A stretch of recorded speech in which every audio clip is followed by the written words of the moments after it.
The Detroit Pistons have officially clinched the 1 seed in the Eastern Conference. Today's episode, we're going to look through how the Detroit Pistons got here after a very long journey.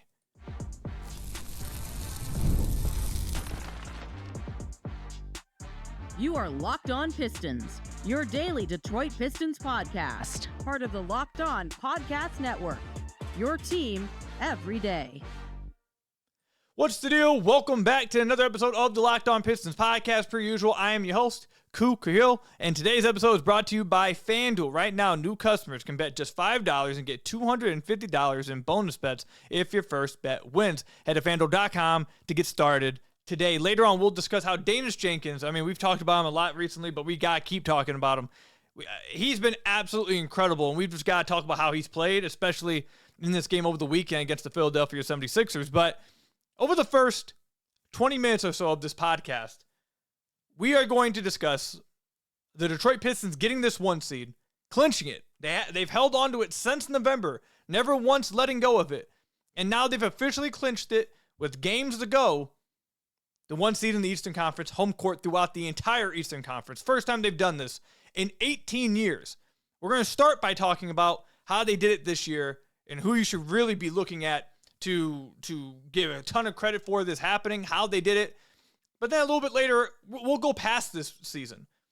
Because like I said in the last episode, and turns out the last week and a half of the season, we might be doing a lot of happy, proud, enjoying moments. Because yes, while I understand that at the end of the season, the goal for every great team is a championship. I completely understand that. However, for a team that's getting your way there, that has went through as much as the Pistons have went through, celebrating your checkpoints should absolutely happen each time. You got to enjoy the journey. You got to enjoy the process. You got to be happy with the process. You got to celebrate it. So then when you reach the absolute pinnacle, you can look back at all these little things that they went through and how you were able to just enjoy the process. So while I understand the championship has not arrived yet, the playoffs haven't arrived yet, I think this is all a pretty big deal. So we'll discuss all of it today. But over the weekend, they did beat the Philadelphia 76ers in a game that did secure them the 1 seed. Got a lot of good performances across the board. I'm going to be honest with you guys. I don't really want to spend time on that specific game. I want to talk about really first the last month and a half or really the last month of play by the Detroit Pistons. We've said this a lot on the pod. Cade Cunningham went down 11 games ago in a game against the Washington Wizards, or 10 games ago. Oh yeah, no, it's 11 games ago. I was right. And at the time, someone like myself was a bit panicked.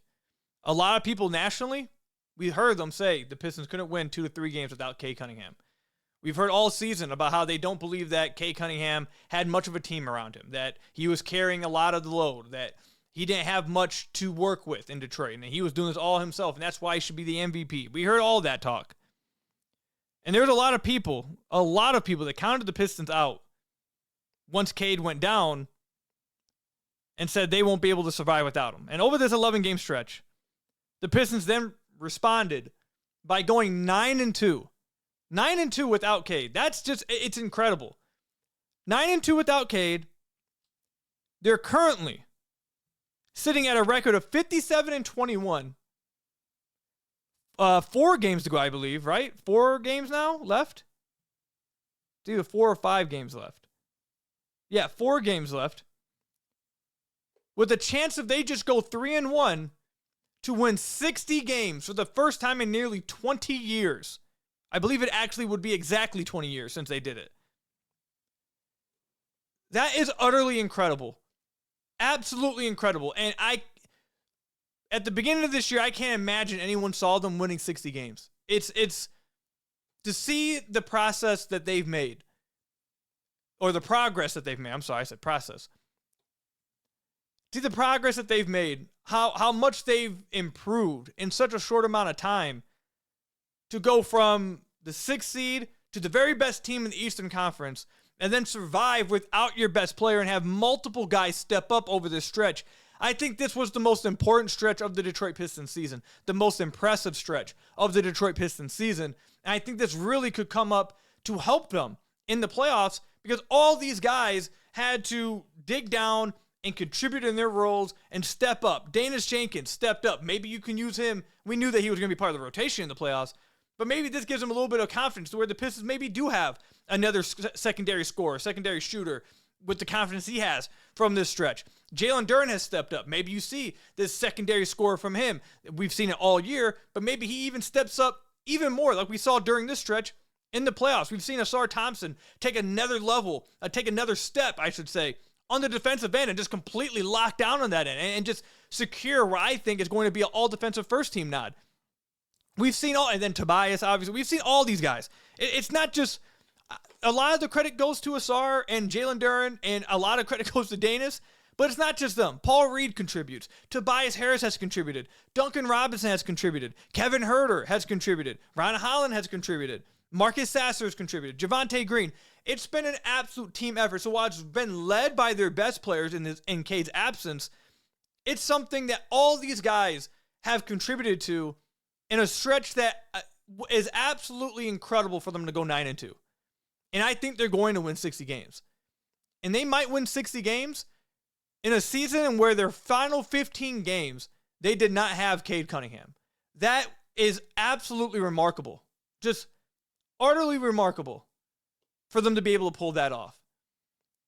To not just get to 60 wins, but to hold off Boston, who had been playing really well, who is playing really well, who got Jason Tatum back, who is also playing really well, and have all the momentum around behind them. The Pistons didn't flinch at all. They just kept doing what they've been doing all year. And they now have built themselves. I know this doesn't matter anymore, but kind of gives you an idea of how they've played over this stretch with the Celtics breathing down their neck, like some people would say. They have a 4-game lead over Boston in the second seed. It's just, I cannot believe that this team's played this well without Cade. It's incredible. It's absolutely incredible. I think JB Bickerstaff's going to win Coach of the Year off of this. He probably should have before, but I think this will get JB Bickerstaff Coach of the Year, and I think it should. What he's been able to do to get the best out of all these guys when Cade goes down is remarkable. I think Jalen Duren's going to make All-NBA third team now because of the numbers that he's putting up since Cade went down are video game numbers, and he had to take on a bigger role. So I think this earned him. He was on the bubble before. I think this earned him an All-NBA third team. Ausar Thompson, I think he's going to be all defensive first team. Again, I think he probably was that before, but I think this stretch has stamped it. It's a stretch of games, and really this entire season. And we're going to talk about how far they've come, how it's insane to look back at the journey that we've seen them go on. But this entire season has just been crazy to witness. Special. This is a special season. I know we said that about last year, but this year, this has just been, there's no other way to say it. It's just been special to see how these young guys all have improved, to see them all step up like they have.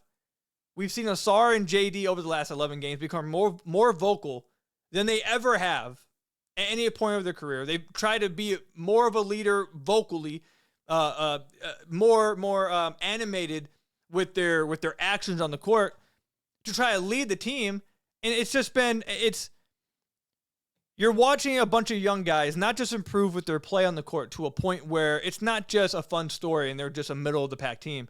We've watched them improve to a point where they are the best team in the Eastern Conference. And we've watching them also in live time.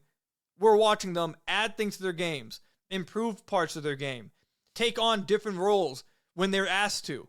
We're watching these guys mature and turn into, I don't want to say NBA vets, but legit NBA players. I know they were really good players before, but we're watching them become, with an emphasis on NBA in a mature manner, in mature manner, my goodness. We're watching them become NBA players right before our eyes. Ausar, JD, Daniss Jenkins, Ron Holland, all these guys have just been, I'm gonna sound like a broken record because I don't have much else to say about this season other than it's special. They didn't make any moves at the deadline. They believed in what they had. Look, I'll end this segment with this. I was talking with Locked On Knicks host Gavin Shaw over the weekend, and we started talking about the Knicks a little bit, and obviously it came up that it seems like the Knicks just don't like each other. Like the locker room just doesn't, there seems to be some kind of problem in the locker room, and how that's really hurt their season. And you look over at the Pistons, they didn't go out and make a cat trade. They didn't go out and make a move at the deadline. They haven't made a big move yet. They didn't make a big free agent signing yet. They haven't done any of that. But what they have done is develop their young core and a locker room culture to where every single one of those guys love each other. They all love playing for each other. They love it when they see another person succeed. And I can't believe I'm saying this because we used to troll this a few years ago, like last year. But the power of friendship might be real. I can't believe I'm saying it. The power of friendship might be real because how much these guys get along and how much these guys want to play for each other, I feel like pops on the screen when you're watching them play. So I know I kind of went all over the place with this season and kind of talking about them getting to this 1 seed. But I think a lot of you guys probably feel the same way. I've seen a lot of you guys' responses to the Pistons getting to this point. I've seen a lot of the comments throughout the community. I feel like we all kind of feel the same way, kind of without words, a surreal feeling, shock, happiness, enjoyment, proud. It's you're feeling a lot of things if you're a Pistons fan, if you're someone in this Pistons community, because this has been a special time to be a Pistons fan. And coming up, I want to talk about what makes it even more.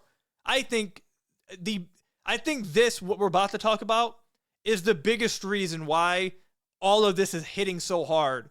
We're not even at the playoffs yet, but just getting the 1 seed and potentially winning 60 games, why this moment before the season even ends is hitting so hard for a lot of Pistons fans. We'll break it down and I'll review our show, I should say. I'm struggling to talk today. I'll tell you guys what that is coming up. Spring is a natural reset point, and if there's one thing that can quietly cost businesses money, it's messy communication. Missed calls, scattered texts, no clear thread of who said what. That's why today's episode is brought to you by Quo, spelled Quo, the smarter way to run your business communications. Quo is the #1 rated business phone system on G2 with over 3,000 reviews, trusted by more than 90,000 businesses. It lets your entire team share one business number so you never miss a call, text, or opportunity. The part I love, everything lives in one clean thread. Calls, texts, and voicemails, and the AI summaries save serious time by logging calls and highlighting the next steps automatically. It's just makes your business, feel more organized and responsive. Make this the season. No opportunity and no customer slips away. Try Quo free and get 20% off your first 6 months at quo.com/LockedOnNBA. That's QUO.com/LockedOnNBA. Quo, no missed calls, no missed customers with Quo. So I want to thank you guys again for making Locked On Pistons your first listen of every single day. We are free and available on all your podcast platforms. If you haven't already, head to the YouTube channel at Locked On Pistons. Hit that subscribe button or leave us a 5-star review on whatever podcast platform you're listening to this on. That's another great way to support the podcast. If you haven't already, check out the Everydayer Club in the description down below. And stay tuned for Tuesdays and Thursdays. We record the Locked On Pistons Squad Show with Lindsey Hunter live on the Locked On Pistons YouTube channel at 1:30 p.m. Eastern Time. You guys can ask live questions. I think you guys will really enjoy it. So, and I think this week it's going to be crazy. It's going to be a good episode this week. Good 2 episodes, I should say, this week.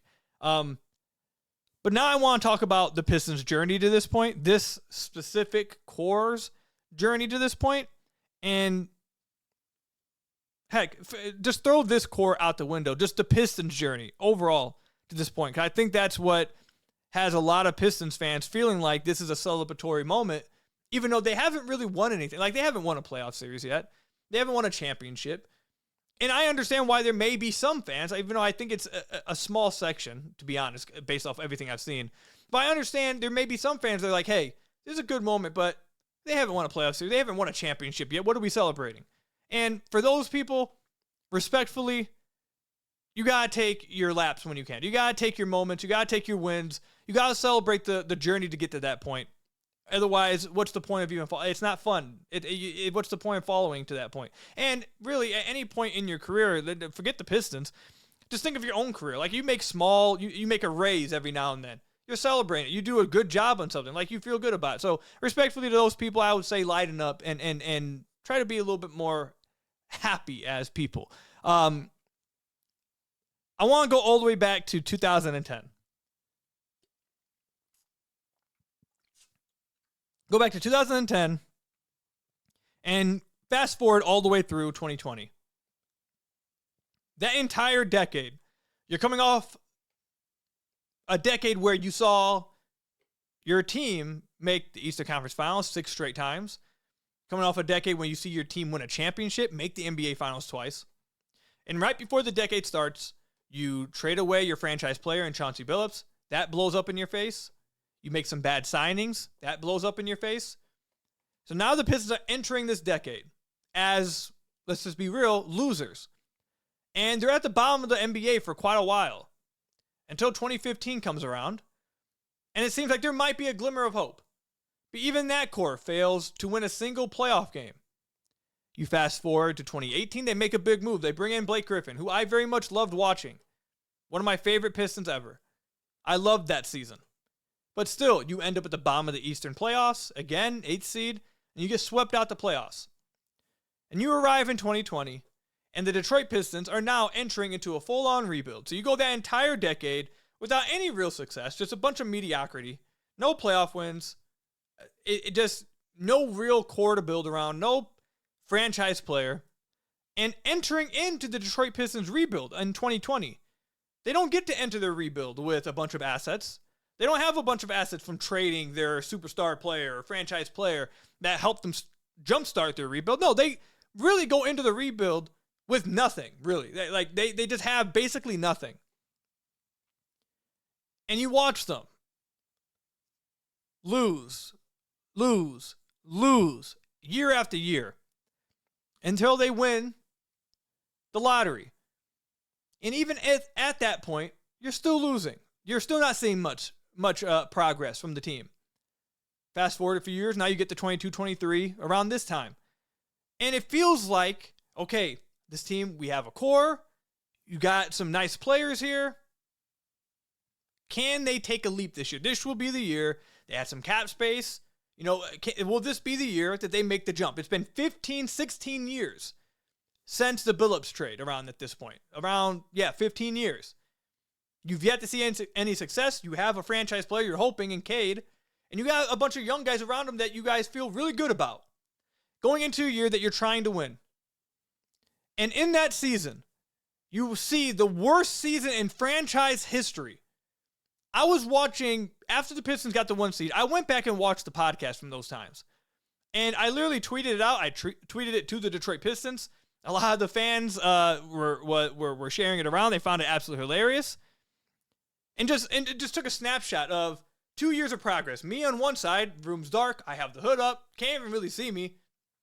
The whole vibe, it's just terrible. The whole vibe is off. And one of the segments is, what is Monty Williams doing? That's one of the segments on the side of the screen. And then you fast forward to now. I mean, my background's gotten a little better. I won't lie. Credit to my wife. But it's much more vibrant.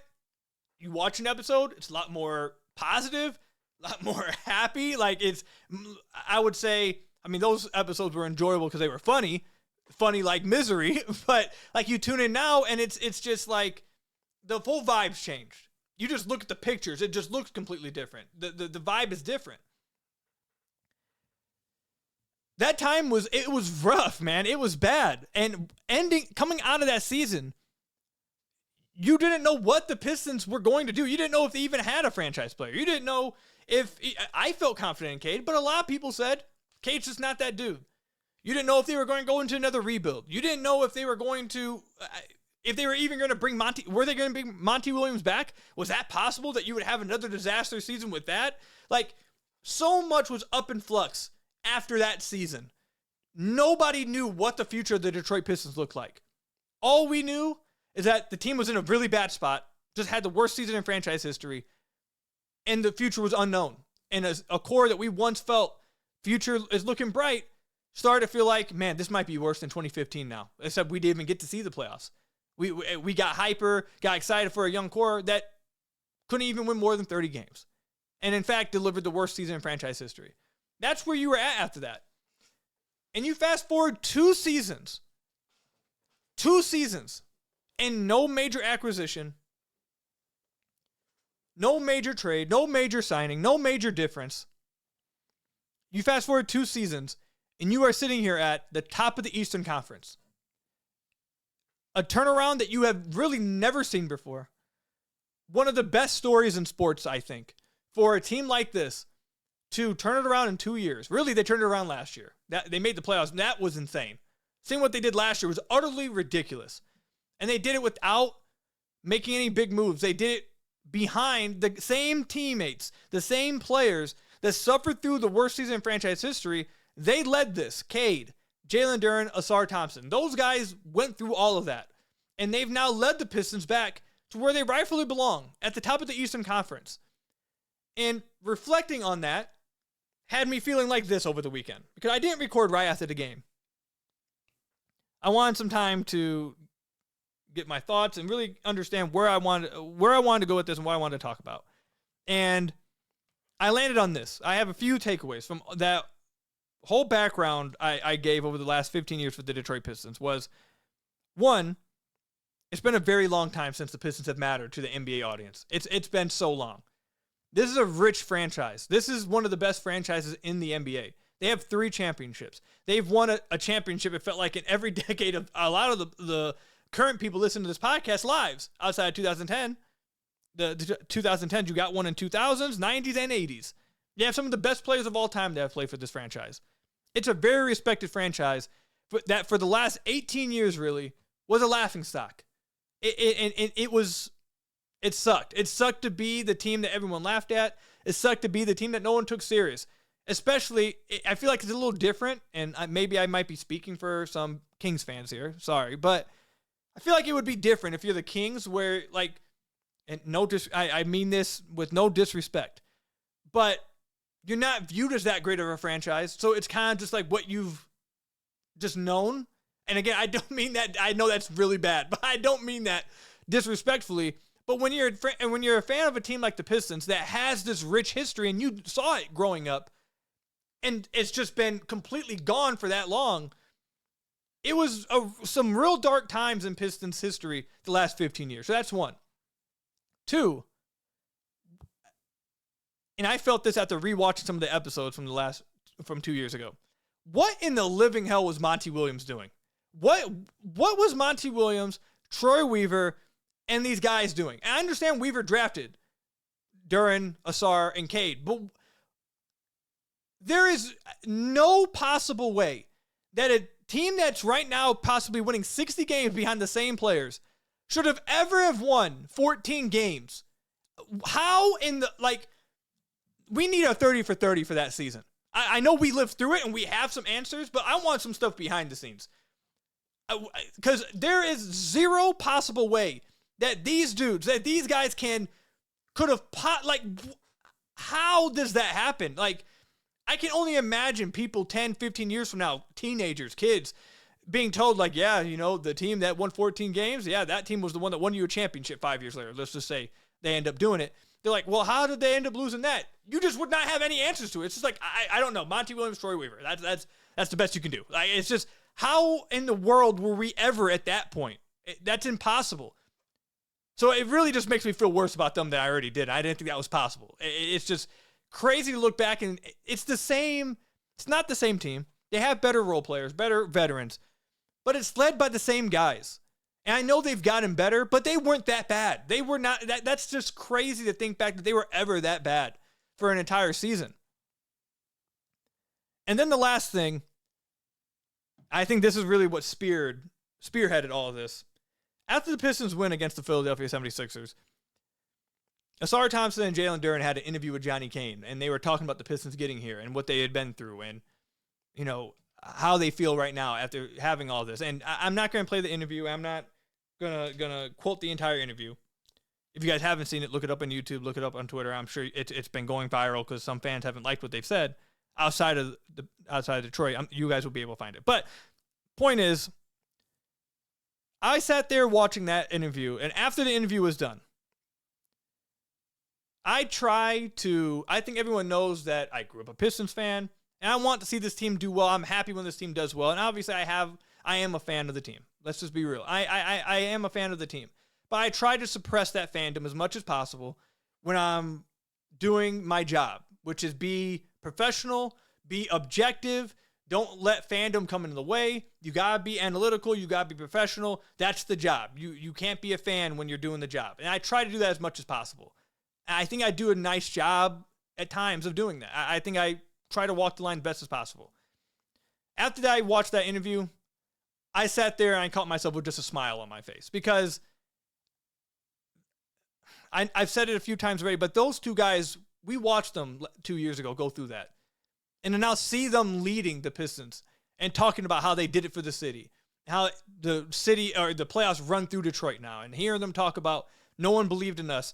2 years ago, we were the worst team in the league, and we believed, and we worked hard, and we knew that we could do this, and we believed in each other. It gives you goosebumps. I sat there and just had a smile on my face. I'm like, damn, I'm proud of these guys. It's just, I think just seeing the guys that went through it and watching them grow, I think that's what makes it. All the other stuff I mentioned, the 15 years of disappointment, finally getting all that stuff is big. But I feel like that interview was like the cherry on top of this whole conversation we're having, where you watch two guys that we saw them as basically kids coming to the league for the Pistons, suffer through that losing, and then just 2 years later, feel like they've matured beyond their years and talk about how they've done it for the city, how they love the city, and how they're here now and they believed in each other and they worked really hard to get here and they're happy as ever that they finally have done it. And the job's not finished, but this is something they really want to celebrate.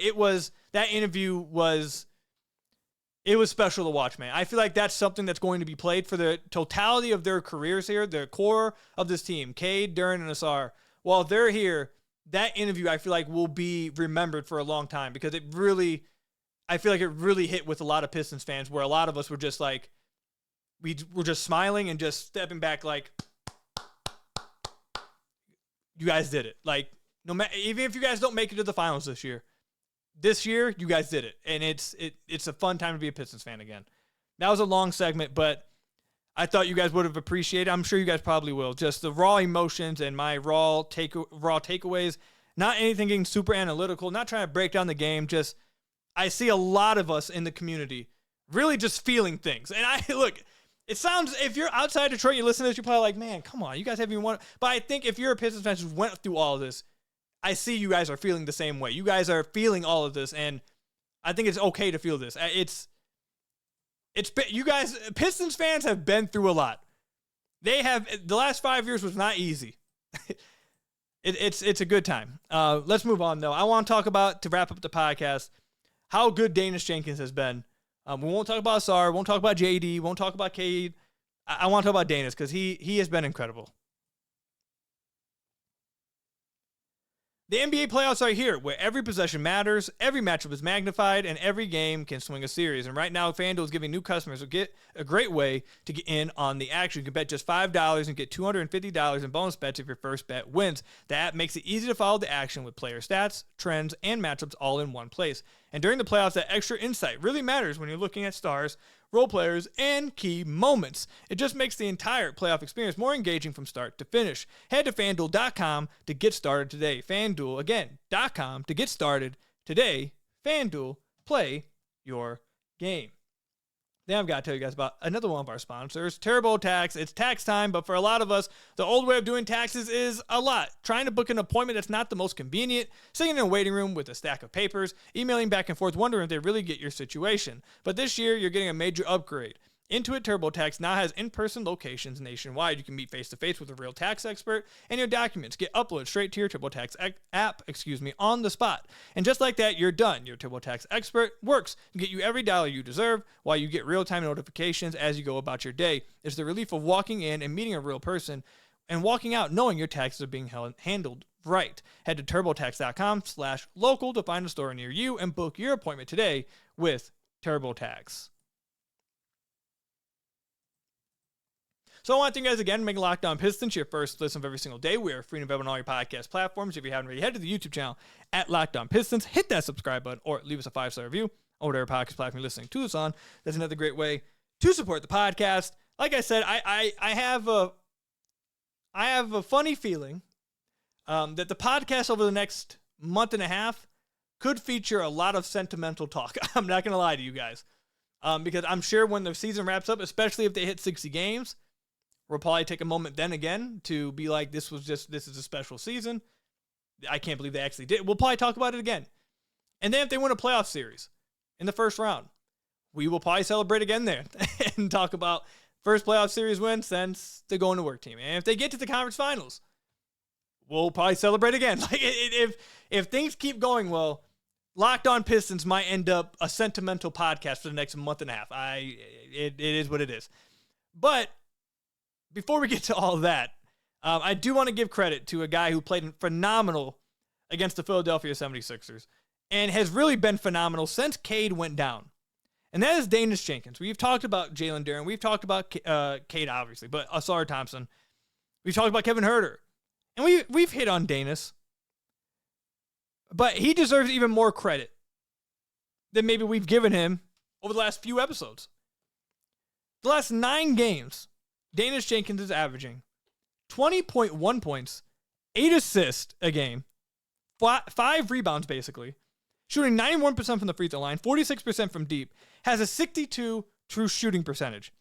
He's been uber efficient, incredibly efficient, while taking up a higher scoring volume. More focus on him because Cade's gone and he's the lead point guard every night. Hasn't mattered. He's done a good job playmaking. This game against the 76ers, he had 14 assists, and I thought he was doing an absolutely incredible job of finding his teammates open, running the offense. I've talked about that his turnovers at times were killing me over the last 2 games, 1 turnover apiece. This game against the 76ers, 14 assists to just 1 turnover. Incredible. Absolutely incredible. He's been hitting tough shots. He's hit timely shots. He's hit clutch shots when they've needed them. And there's just not enough emphasis that I can put on the fact that this is a two-way guy doing this.